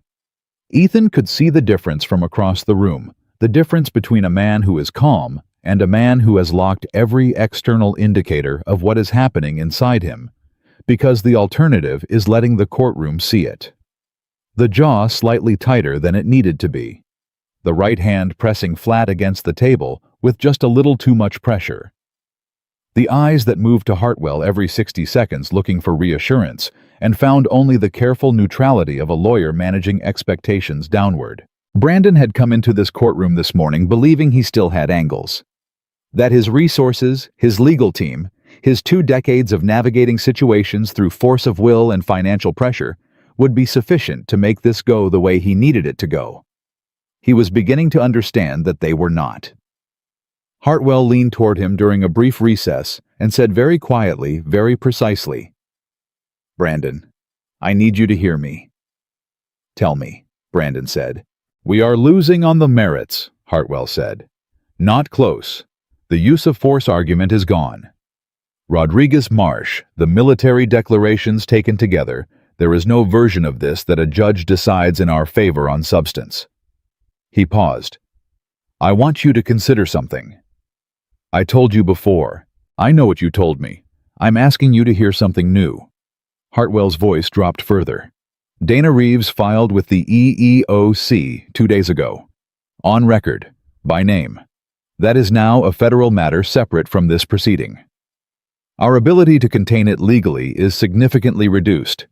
The reporters in this gallery," a slight tilt of his head toward the press section, "have been making calls for 48 hours.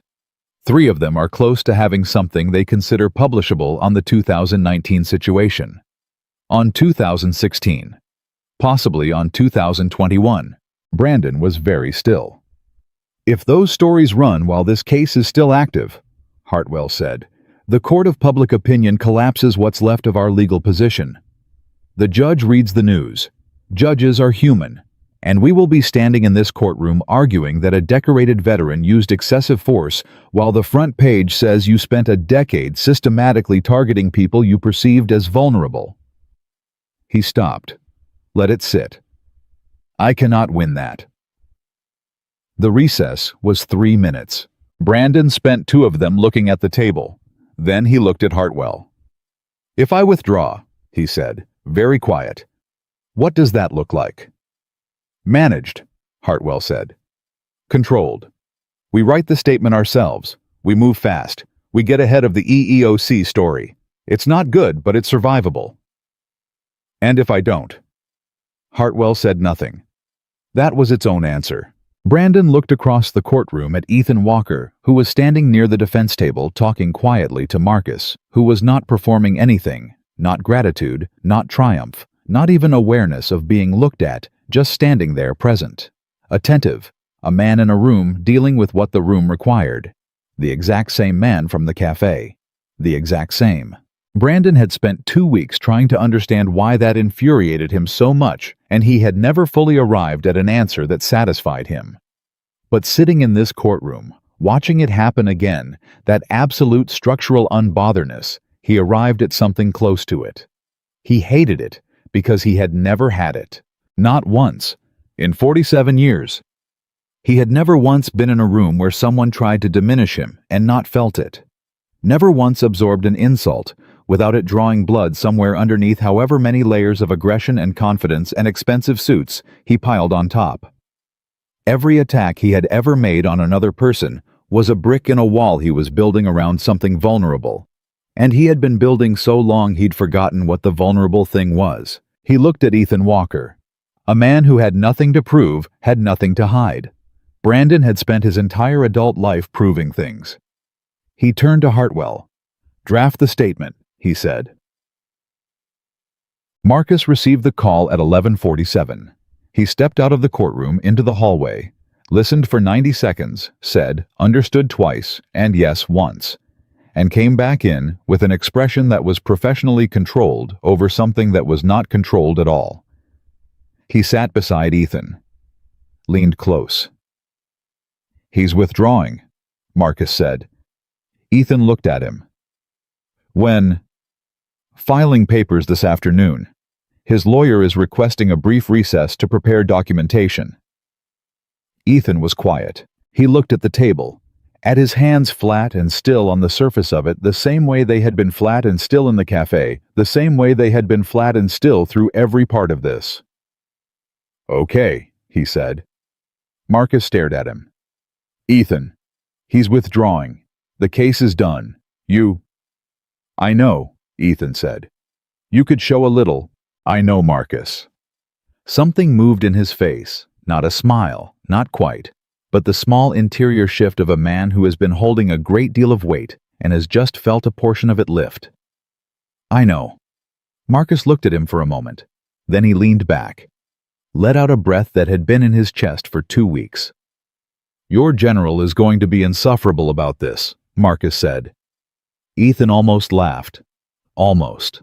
In the gallery, General Carver had received the same information through a different channel, and his expression, the expression of a man who has operated in high-stakes environments for 4 decades, showed exactly as much of what he was feeling as he chose to show, which was nothing. But his right hand pressed once against the arm of the man beside him. Brief, deliberate. The man beside him nodded. 2 rows back, Victoria Hayes received a text from Patricia. She read it. She set her phone face down on her knee. She looked at the back of Ethan Walker's head from 20 feet away. She felt something release in her chest that she hadn't fully realized was clenched. The judge granted the recess. In the hallway outside the courtroom, in the particular non-space of a public building corridor that has absorbed too much human drama to feel neutral, Hartwell submitted the withdrawal paperwork to the clerk with the efficient forward-facing energy of a man who has already pivoted to the next problem. Brandon stood apart from his associates, near the window, looking out. He heard footsteps, turned. Ethan Walker was walking toward him, alone. No Marcus. No one. Brandon straightened. Some instinct old defensive moved through him. Ethan stopped 3 feet away, close enough for a private conversation, far enough that it was clearly not a confrontation. He looked at Brandon for a moment without speaking. Brandon waited. His jaw was set. His arms were at his sides. He had been preparing in the back of his mind for various versions of this moment for 2 weeks. The version where the man across from him was angry or contemptuous or victorious in the specific grinding way of someone who has won and wants you to feel the full weight of it. He was not prepared for what actually happened. "I'm not going to tell you it didn't matter," Ethan said. "What you said in that cafe. My daughter saw some of it online. She asked me if that man was right about us not being able to afford things. He paused. She's 8. She shouldn't have had to ask that question. Brandon said nothing. I'm not telling you that to make you feel bad, Ethan said. I'm telling you because I think you should know what it actually costs when you do that to someone. Not the legal version, the real version. He looked at Brandon steadily, not with anger, not with the performance of forgiveness, with the specific grounded directness of a man who says what he means and means exactly what he says. I hope you figure out what you're trying to prove, Ethan said. Whatever it is, I genuinely hope you figure it out. He turned and walked back toward the courtroom. Brandon stood at the window. The Dallas skyline was out there, the same city, the same view he'd had from the 23rd floor for 2 decades. He had stood at windows, looking at it more times than he could count, and it had always felt like something he owned the city. The view, the confidence of a man whose name was on the corner office. It did not feel like that right now. He pressed his palm flat against the glass. He thought about a question he had never let himself ask for very long, because the answer was uncomfortable. What am I trying to prove? He didn't have an answer. But for the first time, in a very long time, standing in a courthouse hallway, while a man in worn work boots walked away from him without looking back, the question stayed. The withdrawal was filed at 2:14 p.m. By 3 o'clock it was public. By 3:30 Marcus had sent Ethan a message that said, only, done. Go home. Ethan was already in his truck. He had left the courthouse through the side entrance, avoided the reporters, driven across the city with the radio off and his window down, and the Dallas afternoon air moving through the cab with the specific indifference of weather that has no opinion about human legal proceedings. He parked in front of Rachel's house. He sat in the truck for a moment. His phone was ringing. He knew without looking that it was reporters' colleagues, people from his past he hadn't spoken to in years, people from the internet who didn't know him and felt they did. He did not look at it. He got out of the truck. He walked to Rachel's front door. It opened before he could knock. Rachel looked at him. She had been crying, not recent crying. Old crying, the dried evidence of hours that had preceded whatever composure she was wearing now. She looked at her brother in the doorway, and her face did something complicated, and she said simply, "Come in." Lily was at the kitchen table. She looked up when Ethan came in. She had been drawing the ecosystem project, the water cycle pencil lines on white paper. She looked at his face with those eyes, Sarah's eyes, the eyes that missed nothing. "Dad," she said. "Hey, Bug. Are you okay?" He crossed the room. He sat down in the chair beside her. He looked at her drawing the water cycle arrows moving in circles, the sun in the corner, the ocean at the bottom, small fish that she had added because she said ecosystems without animals were sad. "Yeah," he said. "I'm okay." She looked at him for one more second with that specific inherited assessment. Then she held up her paper. "Does the sun go here or here?" She pointed to 2 different positions. He looked at it seriously. The way she deserved. "Here," he said, pointing. "Because it needs to be able to reach everything." She nodded, moved the sun, kept drawing. He watched her work. The weight of the day, the courtroom, the declarations, the hallway. Brandon Mercer pressing his palm against a window. It didn't disappear. It settled. Found its place in the collection of things he had carried and survived and continued past. It became one more thing in the category of hard things that had not beaten him. The category was large. He was still here. Rachel appeared in the doorway with 2 cups of coffee, and the expression of a woman who has been furious and terrified on someone's behalf for 2 weeks and has no idea how to transition out of it. She handed him a cup. He took it. She sat across from them and watched her niece draw fish in an ecosystem, and her brother be completely quietly present, and after a while she stopped trying to find words for it and just let it be what it was. Outside, across the city, the news was running his name again. Inside, Ethan Walker was helping his daughter figure out where the sun went. That was not nothing. That was, in fact, everything. At 6:47 that evening, Victoria Hayes sent Ethan a single text message. It took her 4 drafts to arrive at 6 words. It went the way it should. He read it in Rachel's kitchen between the water cycle drawing and the dinner Rachel was making that smelled like something he hadn't eaten in a long time. Something that smelled like a normal evening, an ordinary life. The specific gift of Tuesday that doesn't announce itself. He looked at the message for a moment. He typed back 5 words. Thank you. For all of it. He set the phone down. He looked at Lily. What do penguins have to do with the water cycle? He asked. She looked at him like the answer was obvious. They live in it, she said. He thought about that.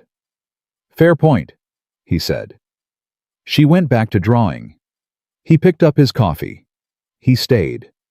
The world moved on the way the world always does, loudly, briefly, and then completely. The headlines that had carried Ethan Walker's name for 2 weeks cycled through their natural lifespan and gave way to the next story, and the one after that, and the relentless, indifferent churn of news that consumes everything eventually and moves on without looking back. The news vans left his street.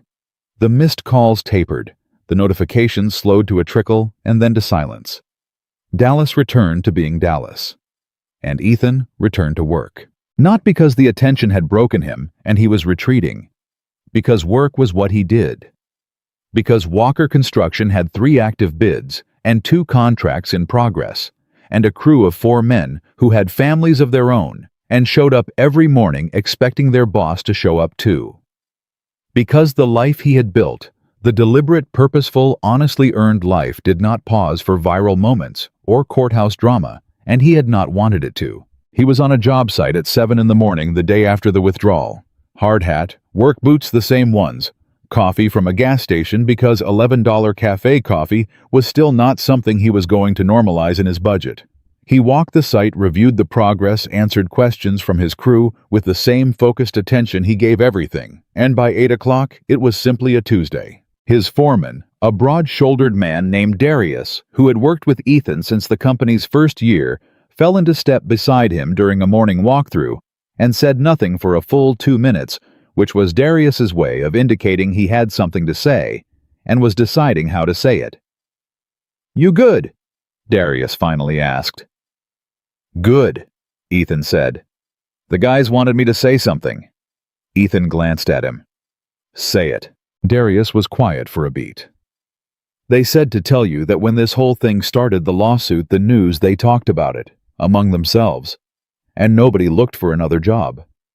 He paused. Nobody even thought about it. Ethan stopped walking. He looked at the site, at the 4 men working at the far end, none of whom were looking at him, all of whom had made a quiet decision that apparently required no announcement. Something moved through him that he didn't fully close off in time. "Tell them I said thank you," he said. "Already did," Darius said. "They said you'd say that." He walked ahead. Ethan stood still for a moment. Then he picked up his clipboard and kept moving. Dion.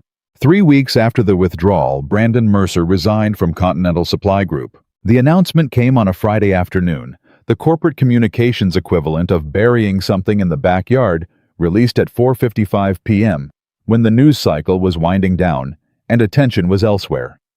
The company's statement described it as a mutual decision reached after reflection on the company's values and future direction, which was the precise language organizations use when someone has been asked to leave, but everyone has agreed to call it something else. By Monday morning, the EEOC investigation into Continental Supply Group's workplace culture under Brandon Mercer's leadership was the story that replaced it. Dana Reeves gave one interview. A single, carefully chosen conversation with a journalist she had vetted for 3 weeks before agreeing to speak.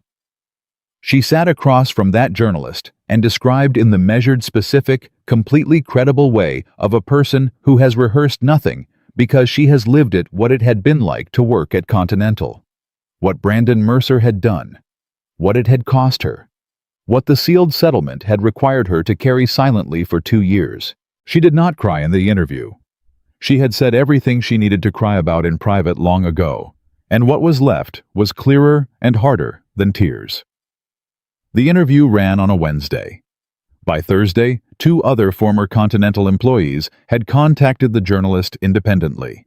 The story, which had begun as a Café video and become a lawsuit and then a withdrawal, became something larger, a reckoning with a specific kind of power that operates in professional spaces without consequence for years, protected by NDAs and institutional silence and the reasonable fear of people who cannot afford the fight. Ethan read the Dana Reeves interview once in the evening after Lily was in bed. He read it straight through without stopping. When he finished, he sat with it for a long time in the quiet of his kitchen.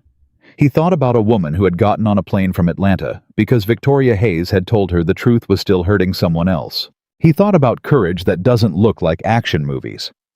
The kind that shows up in an interview chair and speaks clearly and lets itself be seen by strangers. He typed a message to Victoria. She was remarkable. Victoria responded in under a minute. She always was. She just needed to know it was safe. He put the phone down. He looked at the kitchen counter where the permission slip had been. Long since signed and returned and processed and forgotten by everyone except him. He thought about how small the beginning of things can look. The first time Victoria came to the house, it was because of a leaking pipe. This is the unglamorous truth of how things actually develop between real people, as opposed to the version where meaningful relationships announce themselves with appropriate gravity and circumstance.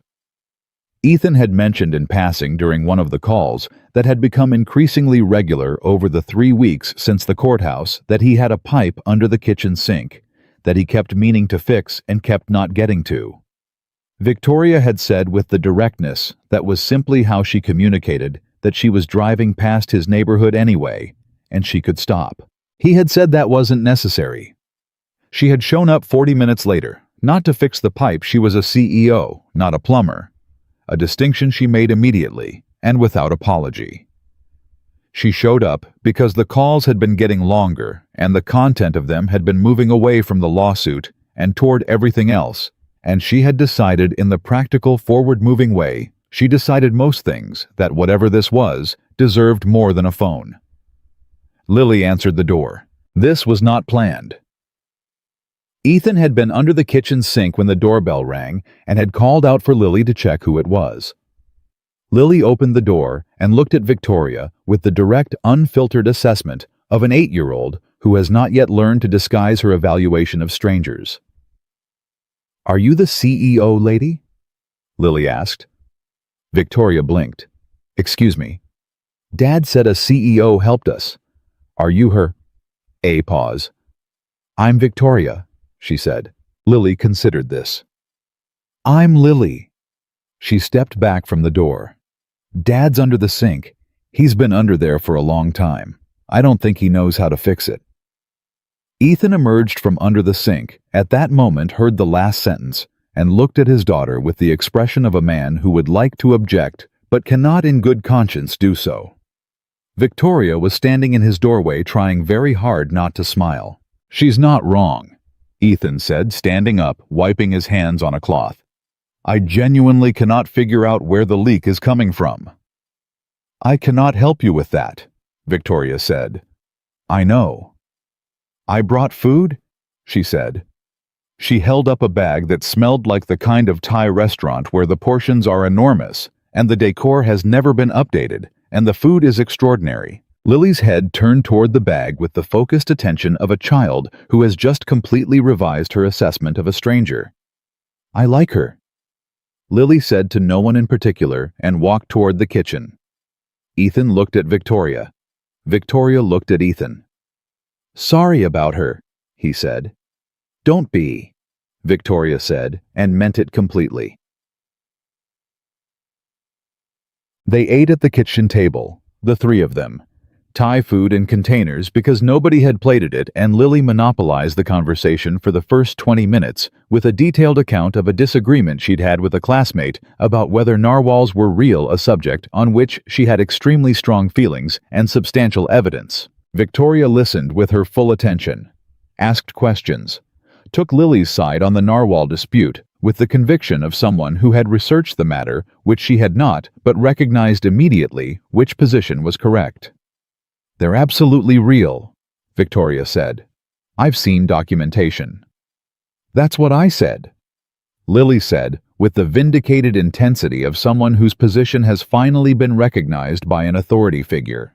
Ethan watched Victoria listen to his daughter, and something happened in his chest that he hadn't felt in 3 years, something warm and slightly destabilizing, the feeling of a door opening in a room you had locked and forgotten about, and come to think of as just a wall. He looked away. He focused on the food. After dinner, Lily went to her room to read, delivering an exit that was confident and immediate in the way of children who have decided the adult portion of the evening is no longer relevant to them. Ethan and Victoria sat at the kitchen table with the empty containers between them and the particular quiet of two people who have run out of practical things to discuss and are now in the territory that the practical things were covering. Victoria spoke first. "She looks like you," she said. "She looks like her mother," Ethan said, automatic. Then a beat later, "Sometimes, the eyes." "You talk about her carefully," Victoria said. "Not an accusation, an observation." "Sarah." "Yes." He looked at the table. "She was—" He stopped, started again.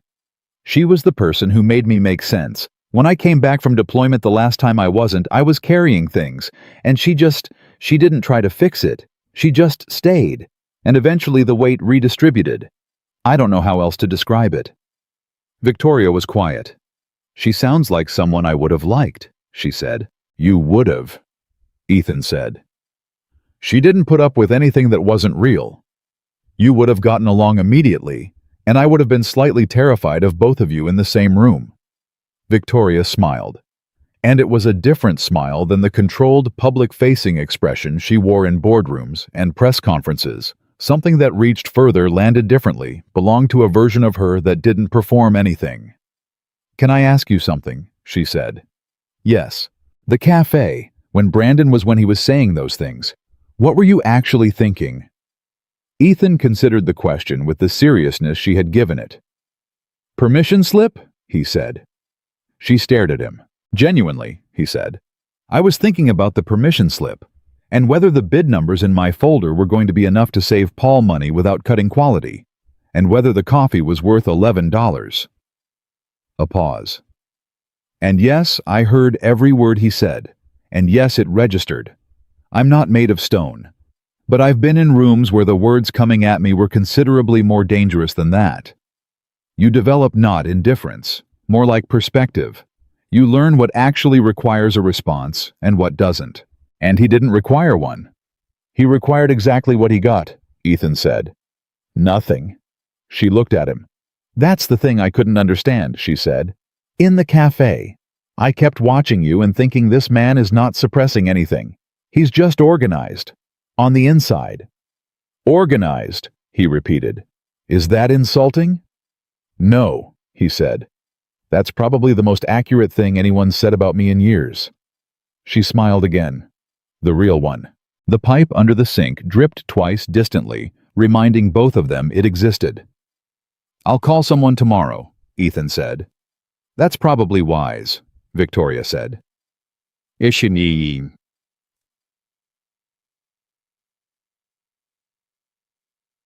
The twist that nobody saw coming arrived 6 weeks later, not in a courtroom or a news cycle, but in a letter. Ethan found it in his mailbox on a Thursday morning, a standard envelope, no return address, Dallas postmark. He opened it at the kitchen counter before Lily came down for breakfast. Inside was a single page. No letterhead. Handwritten. He read it. He read it a second time. He set it down. He picked up his phone and called Marcus. "I got a letter," Ethan said. "From who?" "Brandon Mercer." A silence on the line. "What does it say?" Marcus asked carefully. Ethan looked at the page. "He says—" He stopped, cleared his throat. "He says he's been in therapy for the first time in his life. His lawyer suggested it. His wife suggested it before, that apparently for years, and he didn't listen. He paused. He says he's been thinking about what I said in the hallway, about what he's trying to prove. Another pause. He says he doesn't fully know the answer yet, but he thinks he's getting closer. Marcus was quiet for a long moment. That's not what I expected, Marcus said. Me neither, Ethan said. What are you going to do with it? Ethan looked at the letter. A man's handwriting, not polished, not the typewritten distance of legal documents. Actual handwriting, slightly uneven. The evidence of someone writing something real rather than something crafted. I don't know yet, Ethan said. He folded it, put it back in the envelope, put the envelope in the drawer where he kept things that mattered but didn't have a category yet. He made breakfast. Lily came down and told him everything she knew about the migratory patterns of Arctic terns, which was, as usual, a surprising amount. He listened. He did not think about the letter again until that evening when Lily was in bed and the house was quiet, and he sat at the kitchen table in the specific, spacious silence of a house at night. And he took the letter out and read it one more time. He sat with it for a long time. Then he got a piece of paper. He wrote 2 sentences. I received your letter. I think getting closer is enough to start with. He folded it. Addressed the envelope he had looked up. The address, it took him 3 minutes. It was publicly available and set it by the door to mail in the morning. He was not forgiving Brandon Mercer. Forgiveness is a longer and more private process than a 2-sentence letter, and Ethan had no illusions about that. He was not excusing what had been done. He was not erasing Lily's question about whether they could afford things, or the 2 weeks of legal terror, or the night he had sat in the dark and stared at the ceiling and made his list and started with, "Don't collapse." He was doing something smaller and more specific than forgiveness. He was acknowledging that a person had written something real, and that real things deserve acknowledgement. That was all. That was enough. 4 months after a rainy Tuesday in a cafe, Ethan Walker attended Lily's school performance. She was a fish. This was her role in the 2nd grade spring production, which was about ecosystems. Her class had been studying them all semester, and she had been assigned the role of a deep-sea fish with a bioluminescent light on its head. A costume she had helped design herself with a level of scientific accuracy that had impressed her teacher and slightly alarmed the parent volunteers who had to construct it. Ethan arrived early. He sat in the 3rd row. He did not know until 5 minutes before the performance began that Victoria was going to be there. He had mentioned it in the way he mentioned most things to her now, in the natural, unstudied flow of 2 people who have stopped editing themselves around each other, and she had said simply that she would try to make it. He had not expected her to actually come. She sat beside him 3 minutes before the lights dimmed. No announcement. She just appeared and sat down and said quietly, "Which one is she?" "She's the anglerfish," he said. "Of course she is," Victoria said. The performance was the specific joyful chaos of 2nd graders doing theater, some too loud, some too quiet. One child who forgot their lines and was visibly rescued by the teacher off stage. Another who improvised a dance sequence that bore no relationship to the script, but was unambiguously the highlight of the show. Lily delivered her 3 lines with the focused intensity of someone who has rehearsed them approximately 400 times, and then spent the remainder of the performance completely committed to being an anglerfish, which meant a series of slow, deliberate movements that she had apparently based on actual anglerfish footage she had watched online. Ethan watched her. He watched her the way he watched everything completely, without dividing his attention, giving her the full weight of his presence. He watched her find him in the audience from the stage, the small flicker of recognition in her eyes, the way her posture changed almost imperceptibly when she confirmed he was there. He was always there. He was always going to be there. Victoria watched him watch Lily and understood something she hadn't had words for in 4 months. The thing she had seen in the cafe and couldn't name, and had spent the intervening time slowly, carefully learning the shape of. It was not composure. It was not capability. It was not the disciplined, trained stillness of a soldier or the careful guardedness of a man who has survived loss. It was devotion. Specific, unglamorous, daily renewable devotion to something he had decided was worth every cost. A form of strength that doesn't require an audience. The kind that shows up at 7 in the morning and makes breakfast and does braids that are slightly uneven on the left side, and drives to school and comes home and sits at the kitchen table and stays. After the performance in the outdoor area, where families gathered with juice boxes and congratulations, Lily found them and launched herself at Ethan with the full, unself-conscious momentum of an 8-year-old who has just completed a major artistic undertaking and needs to report on it immediately. "Did you see me?" she said into his shoulder. "I saw every second," he said. She pulled back, looked at Victoria. "Did you see the part where I moved like this?" She demonstrated the anglerfish movement. "That was my favorite part," Victoria said with complete honesty. Lily considered her. Then she looked at her father. Then back at Victoria. "Are you going to come to more things?" she asked.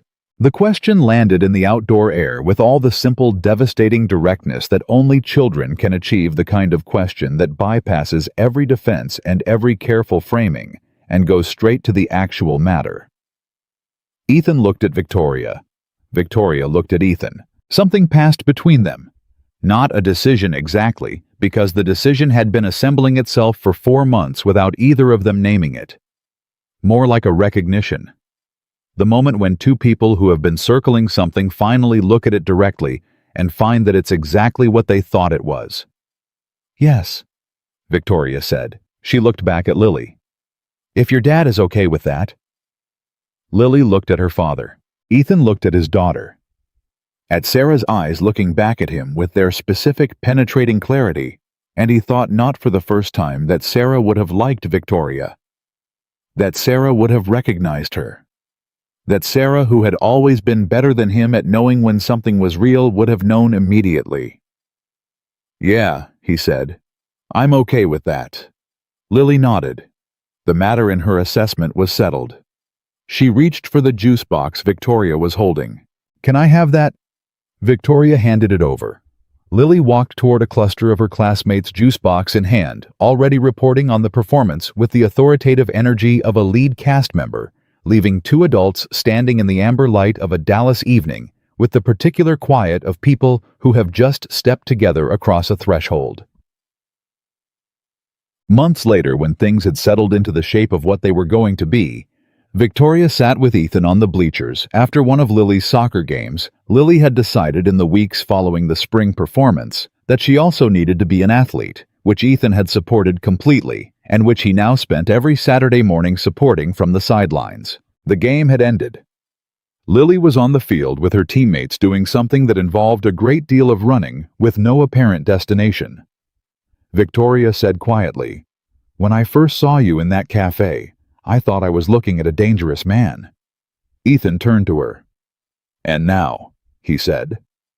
She watched Lily run across the field full speed, absolutely committed, no hesitation, completely certain that whoever she was running toward would be ready when she got there. "Now I think you're the safest man I've ever met," Victoria said. He held that. Not the compliment. The specific truth of it. The thing she was actually saying, which was not about his training or his capability or his record or anything the world had spent 2 months debating. She was saying that the thing she had seen in the cafe, the thing she had spent 4 months learning the shape of, was real. That it held. That it was worth trusting. He looked at Lily. He thought about Sarah. He thought about the permission slip. He thought about step 1, don't collapse. He had not collapsed. He reached over and took Victoria's hand. Not dramatically, not with announcement. Just took it the way you take something you've decided belongs with you, and held it and watched his daughter run across a soccer field in the amber light of a Saturday morning in Dallas, Texas. The world was imperfect. It had always been imperfect. It had cafe bullies and legal harassment and sealed settlements and the specific injustice of powerful men who mistake access to resources for immunity from consequence. It had loss and medical bills and 2 weeks of news vans on the street and a drawer full of things that mattered but didn't have categories yet. It also had this: a man who had chosen every single day without applause, without audience, to be present for the people he loved. A daughter who trusted him enough to run full speed and not look back. A woman who had seen him clearly from the beginning and kept looking. And a Tuesday morning in a cafe that had cost him everything except what actually mattered and had, without anyone planning it, given him more than he'd lost. This is what true strength looks like from the inside. Not the 2 seconds in the cafe that 50 million people watched, but the 3 years of mornings before it. The braids, the permission slips, the gas station coffee, the estimates spread across a table, the quiet, unglamorous, renewable decision to show up every single day for the people who need you to. That is the only victory that doesn't fade when the headlines do. And Ethan Walker, the man they laughed at, the man they sued, the man they tried to bury under the weight of another man's shame, had been winning it every day for 3 years before the world ever knew his name.